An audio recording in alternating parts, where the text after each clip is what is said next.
അക്രമങ്ങൾ കൊച്ചിയിൽ പതിവാകുന്നു. അംഗീകൃത ടാക്സി യൂണിയനുകളാണ് അക്രമത്തിന് പിന്നിലെന്നാണ് പരാതി. നഗരവാസികൾ ഏറെ ആശ്രയിക്കുന്ന ഓൺലൈൻ ടാക്സി സേവനങ്ങളെ തടസ്സപ്പെടുത്തുന്ന അവസ്ഥയിലേക്ക് പ്രശ്നം വളർന്നിട്ടും പരിഹാര ശ്രമങ്ങൾ പോലീസിന്റെയോ മോട്ടോർ വാഹന വകുപ്പിന്റെ ഭാഗത്തു നിന്ന് ഉണ്ടായിട്ടില്ല.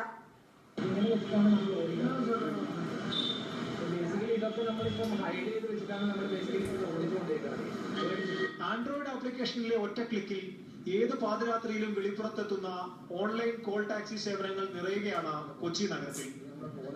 ഓൺലൈൻ കോൾ ടാക്സിയിലൂടെ ഉപജീവനം കണ്ടെത്തുന്നവരാണ് ഈ കൂടി നിൽക്കുന്ന ചെറുപ്പക്കാർ. ഓൺലൈൻ മെസ്സേജിംഗ് ആപ്ലിക്കേഷനായ യൂബറുമായി സഹകരിച്ച് പ്രവർത്തിക്കുന്നവർ.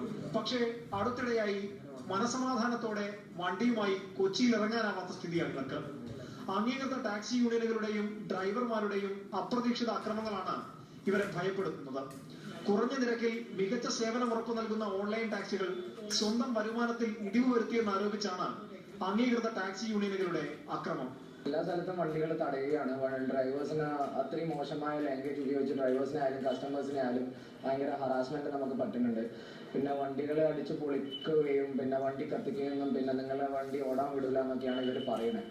3000-ലേറെ ഓൺലൈൻ കോൾ ടാക്സി സർവീസുകളുണ്ട് കൊച്ചി നഗരത്തിൽ. അക്രമങ്ങൾ പതിവായതോടെ ഓൺലൈൻ കോൾ ടാക്സി സേവനങ്ങൾ തന്നെ അവസാനിപ്പിക്കുന്നതിനെ കുറിച്ച് ചിന്തിക്കുകയാണ് പലരും. തേവരയിൽ സംഭവം ഉണ്ടായതെന്ന് വെച്ചാൽ മൊബൈൽ ഡിവൈസ് തല്ലിപ്പൊട്ടിച്ച് കളയുകയത്. പിന്നെ ആലുവയിൽ വെച്ചിട്ട് നമ്മളൊരു വണ്ടിക്ക് ടയർ പൊട്ടിച്ച് കളഞ്ഞു. ഇപ്പൊ ഫേക്ക് ആയിട്ടുള്ള കോള് വരിക. പോലീസ് ഇടപെടൽ ഉണ്ടായിട്ടും അക്രമങ്ങൾ അവസാനിച്ചിട്ടില്ല. സഹായം തേടി കോടതിയെയും തൊഴിൽ വകുപ്പിനെയും സമീപിക്കാൻ ഒരുങ്ങുകയാണ് കൊച്ചിയിലെ ഓൺലൈൻ കോൾ ടാക്സി ഡ്രൈവർമാർ. മനോരമ ന്യൂസ്, കൊച്ചി.